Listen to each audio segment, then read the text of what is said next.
L'enfant parfait, ça sonne comme le rêve de bien des parents, n'est-ce pas?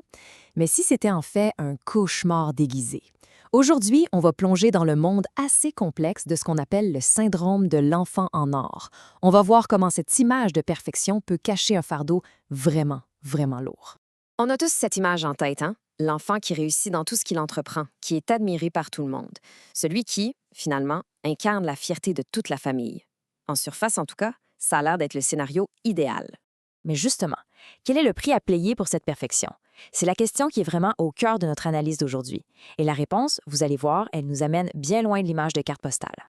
Bon, pour bien comprendre ce fardeau, on va commencer par décortiquer l'idéal de l'enfant en or vu de l'extérieur.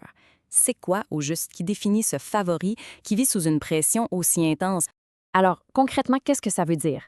C'est d'un enfant qui doit non seulement paraître parfait, mais qui porte sur ses épaules tous les espoirs et toute la fierté de la famille. Chaque bulletin, chaque compétition, chaque petite réussite devient un enjeu familial. Et la façade, elle est brillante, c'est le moins qu'on puisse dire. Le succès est constant, l'admiration des autres est là, la fierté de la famille est affichée partout. Cet enfant devient, en quelque sorte, le reflet de la réussite de ses parents, l'incarnation de leurs espoirs. C'est l'image que tout le monde voit et que tout le monde célèbre. Mais cette façade-là, elle a un coût, parce que sous la dorure, il y a souvent une instabilité assez profonde qui se cache. Le piédestal sur lequel on place cet enfant est pas mal plus précaire qu'on pourrait le penser.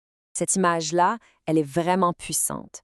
L'enfant en or est comme hissé sur un piédestal tellement haut, tellement fragile, qu'il a l'air de pouvoir se briser à tout moment. Imaginez juste la peur constante de faire un seul faux pas. Et ce piédestal, il finit par créer un conflit interne qui est constant. D'un côté, il y a l'attente d'une perfection absolue, inébranlable, qui est imposée par les autres. Et de l'autre, il y a la peur viscérale de l'échec. C'est une tension psychologique qui est énorme, un vrai déchirement. Et c'est quand cette pression-là devient carrément insupportable que ce qui brillait comme de l'or se transforme en une cage.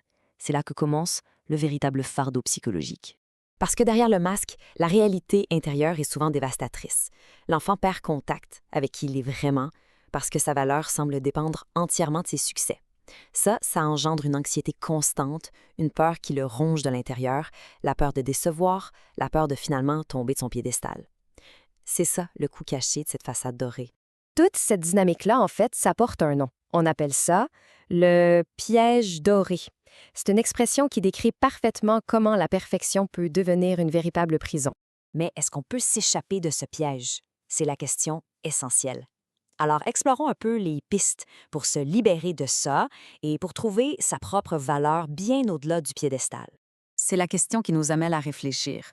Comment est-ce qu'on fait pour descendre de ce piédestal sans se briser en 1000 morceaux? Comment on réapprend à exister pour soi-même et non plus juste pour avoir l'approbation des autres? Parce qu'au final, la vraie valeur, elle ne se mesure pas en or, ni en applaudissements. Elle se trouve dans l'authenticité, dans le courage d'être imparfait et puis dans le droit fondamental de se tromper. C'est là qu'il se trouve la véritable liberté.